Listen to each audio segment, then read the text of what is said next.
Hi, my name is Florami Oliver. I am from the Philippines. I am a professional teacher, which means I have a license to teach.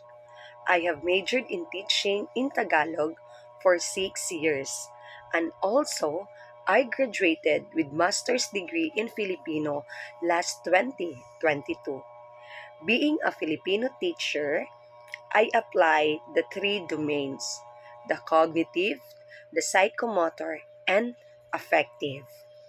This would help the students to develop their holistic.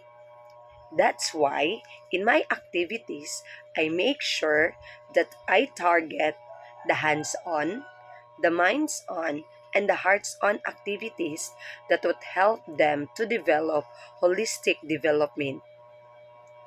If you have plans to get to know the Philippines, I'm here to teach you more about travel, building beautiful friendships, and relationships with among Filipinos. Learning the language would be the great start. So, book a class with me so that I can help and guide you to achieve your goal. Mabuhay!